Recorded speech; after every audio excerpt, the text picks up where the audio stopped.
Hi everyone, welcome to Atoma 16. On our today's lesson, I'm going to explain how we are going to solve these important problems. So, if you are a new member of my YouTube channel, don't forget to share, like and subscribe Atoma 16. Well, now let's come to how we are going to do these questions. Is that? So, when you come to on the first problem, first of all, before you do this problem, look critically what is given and what is required. Is that? So let me explain how we do this one. Is that? On the first problem, at the end of a day, a man has 20 tins of cat food left. This is 2/11 of the amount he had at the beginning of a day. Calculate the number of tins he had at the beginning of the day. So to do this, let's see. Now, what is given really here? So let me take out the given information first of all. Is that? The given information is we have two cases on this problem. A man has 20 tins of cat food left. This is, now this refers to what? This refers to the number of tins which is left. Is that? This refers to 20. So 20, in place of these, you can substitute 20 is 2/11 of the amount he had at the beginning of the day. So now given is 20 number of tins left. Number of tins left at the end of a day is given. At the end of the day is given. End of the day. The day is given. Is that? Which is already 20. Is that? Number of tins left at the end of the day is already given, which is 20. And let's assume that, or let's find, let x be the number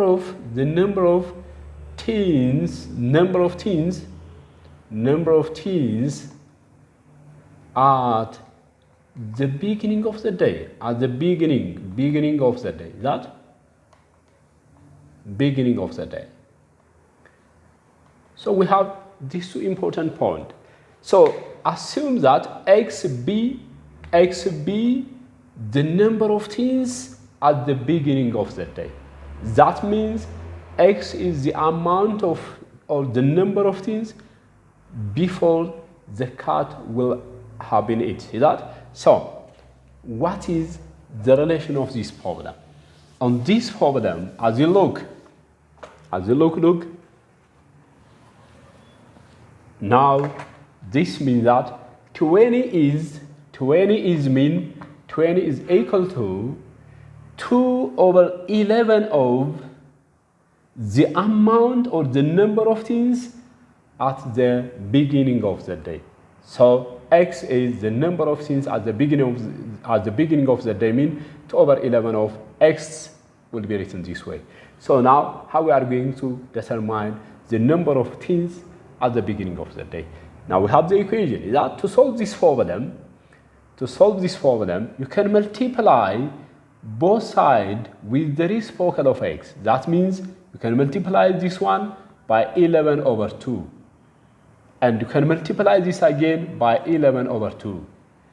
Then this implies that 11 times 20/2 is equal to, these two will be cancelled out by these two, and 11 is cancelled out by 11. Means that now you can do this problem like this: 2 times 11/11 times 2 of x. You can make like this one. Is that? So 2 times 11 means 22. 11 times 2 is 22. 22 divided by 22 is 1. So this is by 2, 11. This is by 2, 1. This is by 2, 10. 11 times 10 is 110. Is that? Which is equal to, this is cancelled by this one, and this is cancelled by this one. What's left? X. So this implies that the number of tins left at the beginning of, the number of things at the beginning of the day. This means the number of things at the beginning of the day is going to be 110. Is that 110 number of things was at the beginning of the day? So this is how we are going to do the first problem. Is that? So let me come to the second problem. When we come to the second problem, what it says here, simplify this expression. Is that? It says you have to simplify yx minus y minus x plus 1 over 1 minus x squared. Is that? So, in order to simplify this problem, first of all, you have to know these cases. For example, look this one. What is a squared minus b squared mean? Look, in this case, a squared minus b squared is the difference of two squares. This is one square, this is another square. So the difference of two squares is always written as take the squares of the first, a, sine minus, take the squares of the second, b, then this is written, this one is written as a minus b times, now immediately you can change the sign, a plus b. So based on this one, for example, look this one, 4 minus 9 can be written as, what is the squares of the first? This is written as 2 square minus 3 square, is that? And this again can be written as, what's the squares of this one? 2. What's the sign? Minus. What's the squares of 3 square? 3 and 2. Now you can immediately change the sign. We have these. So look, what's the result to mean? 2 minus this, negative 1 times 2 plus 5, which is 2 plus 3, 5. So this is negative 5. So 4 minus 9 is perfectly negative 4. Correct, is that? So this is how we do difference of two squares. So based on these cases, that means a square minus b square is always written this way, is that? So now here, 1 minus x square is written as 1 square minus x square, is that? And this can be factorized as, what's the squares of the first? 1. What's the sign? Minus. What's the squares of this one? X into, immediately you can make 1 plus x, is that? So this 1 minus x squared will be this one. This is one very important point. Another remark to do this problem, look this one. 1 minus x is written as negative into x minus 1. Look this. That's the same. 1 minus x mean, now we can write negative into x minus 1. These are the same. How these are the same? Look how they are the same. Now expanding this bracket with a negative coefficient mean, if you multiply all terms inside the bracket with this negative, you can have this one. Let us check. This is written as, when you remove the bracket, now you can multiply by negative, negative times x minus x, negative times negative plus, which is 1. So minus x plus 1 is written as 1 minus x. Correct? Yes. 1 minus x mean minus x plus 1. Minus x plus 1 is 1 minus x. This is similar to like this one. For example, look this one. 2 minus negative 4 is written as negative 4 plus 2. Is that? 2 minus negative 4 means negative 4 plus 2. So I can express 1 minus x as minus x plus 1. Is that? I can write. So these are the same. So because of this case, if you understand this one, now I can substitute in place of 1 minus x this one. So let us come to on the problem. So when you come to on this problem, look this one. Yx, y. What is common here? Y is common. So I have take out y. And let me open the bracket. Then what's left here? Only x. Because I have taken y as a common for this term and this term. So when you take out y from these terms, x is left only here. And we have the sign negative. What's left here? 1. Minus, let me again take out 1 as a common. So x is left here. And here is negative 1. Over. So 1 minus x squared mean this is written as minus into x minus 1 into x plus 1. Is that correct? Is that? That means look this one. Or else, if you are confused about this one, let me write this way again. So this is written as 1 minus x into 1 plus x. Is that? So now we have this. So look, what is the reason I have substitute this one? Look, minus x plus 1 is written as minus x plus 1 can be written negative into, when we just take out this negative coefficient, I have opened the bracket. So inside the bracket, since it is negative, inside the bracket it has to be positive. And 1 should be negative in the bracket, so negative 1. So if you multiply, if you remove this bracket and multiply by negative, you could have this one. So this one and this one are the same. And that's why minus x plus 1 is negative into x minus 1. Is that? So let's come back to on this original problem. Therefore, so this can be rewritten as again. This can be rewritten. Let's bring this up again. Now let me bring this one here. Is that? So x minus 1 is common. I have just take x minus 1 as common. If you take out x minus 1 as common, what's left here? Only y. Only y is left here. Y minus 1. Y minus. What's left here? 1. So we have this one. Because x minus 1 here, x minus 1 here. If you take out x minus 1, now we have y here, and we left negative 1. So we have this. Over what? 1. Now what's this mean? How can we just represent this one? You can plug this with this. Is that? So this is written as, this is negative into x minus 1 into what? X plus 1. You know why? X plus 1 is written as 1 plus x. Is that? 2 plus 4 is what? 4 plus 2. I have nothing done here. So x plus 1 is 1 plus x. Therefore, 1 plus x means x plus 1 is the same. Now here, x minus 1 is cancelled by this one. Then what's left? This is equal to y minus 1 is left in the numerator. And in the denominator, there is negative here, negative times this, negative into x plus 1. So, as you know again, in different cases, for example, minus 2 over 3 is written as 2 over negative 3. That's the same, no problem, is that? So, this can be written as, because of this case, this can be written as, you can take the negative in the numerator and open the bracket because this negative has to multiply these two terms.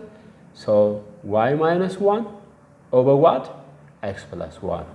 So this means, again, now this is exactly what? Negative times y, negative times 1, negative 1 plus 1 over x plus 1. And you can rearrange this 1 minus y over x plus 1. Why this is so? This will be this one. Reason, for example, minus 4 plus 6 mean what? This is the reason as 6 minus 4. Is that? I can express minus 4 plus 6 as this. So similarly, minus y plus 1 is this one. So this is the final solution for the simplification problem. Is that? So this is how we are going to simplify this problem. All right.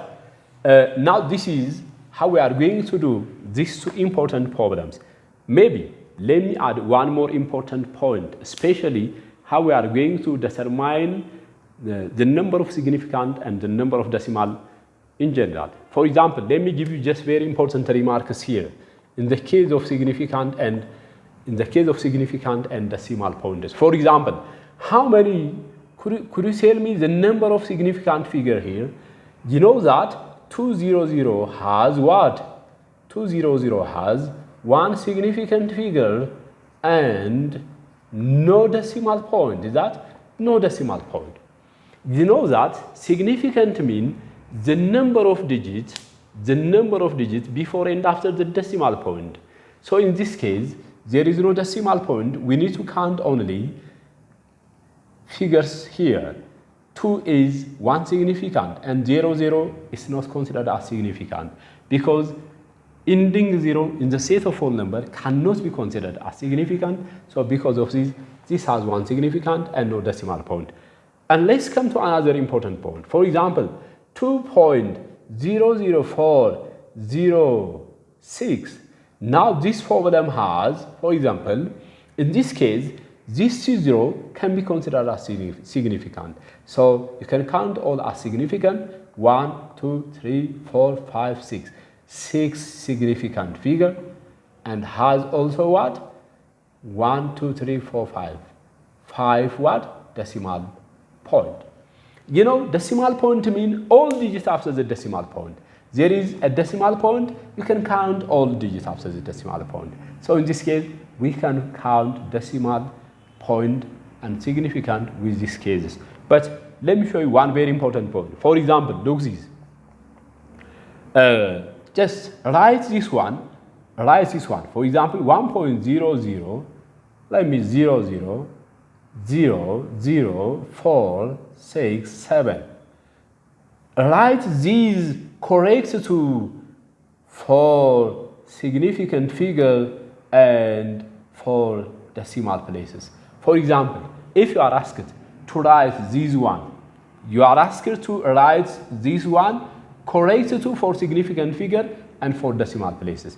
If you are asked how to describe this one in 4 significant and in 4 decimal places, first of all, just to count the number of significant figure here. First of all, in 4 significant mean before the decimal point there is 1. After the decimal point you can count 3. 1, 2, 3. So this implies that 1.00. Now look this one. After 0 we have 0 here. The next 0 for this is this one. The next number after this is 0. So since this 0 is less than 5, so you couldn't just round to the next, and because of that you have to write this as it is. So this is gonna be this one. This has 4 significant figure. Is that you know that 0 after the decimal point or ending 0 after the decimal point can be considered as significant. These 0, 0 are significant. They are ending after the decimal point. We can consider these as significant. But as I have said, ending 0 in the set of whole number cannot be considered as significant. But ending 0 after the decimal point can be considered as significant. So because of this 0 will be considered. So this has 4 significant figure. Now the correct number of this in 4 significant is this one. Again, the correct number of this one in 4 decimal point mean when you are asked to write this in 4 decimal place, first of all you have to count number of zeros after the decimal. 1, not number of 0, number of digits after the decimal. 1, 2, 3, 4. I have count 4 digits. Then next to the last this one, we have this number. 0 is again less than. So you can write 1.0000 is, or this has 4 decimal places. That means if you are asked to write this one in 4 significant and in 4 decimal places, now this is the correct answer for this problem. Is that basically what you're going to do if this problem is converted to this way. For example, assume that if this is 5, for example, assume this is 5.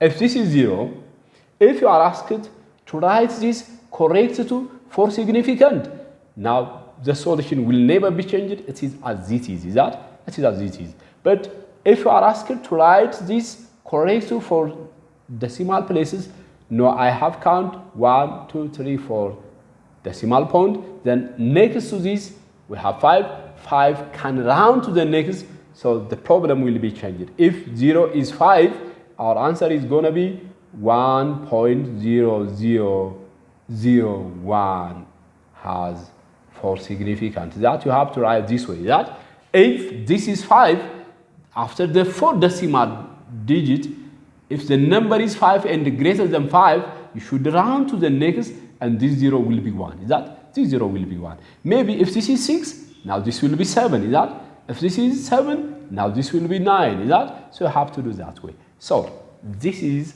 how we are going to write any number to something significant and decimal places, is that? So this is a very important point. And the other very important point you have to remember is again this one. For example, look this one. Look this problem. For example, you know that x the power of 0 is always what? 1. Any number the power of 0 is 1. You know the reason how this is so. X the power of 0 is 1. How this is so? X raised 0 mean n minus n. So this is x raised n times x raised minus n. So this is going to be what? X raised n over what? This means x raised n.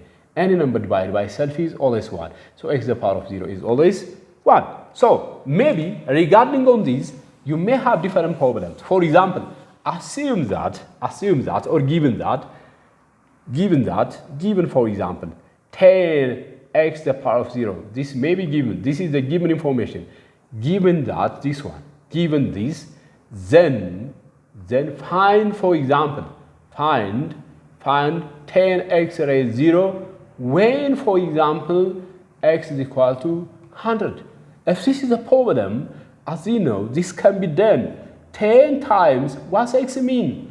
100, the power of what? 0. This is exactly 10 times. 10 the power of 0 is always what? 1. So this is always 1, and it is going to be 10 times 1 is always what? 10. This is the result how we do, is that? So this is all about our today's lesson.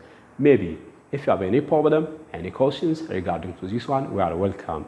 Thank you for watching. Bye-bye.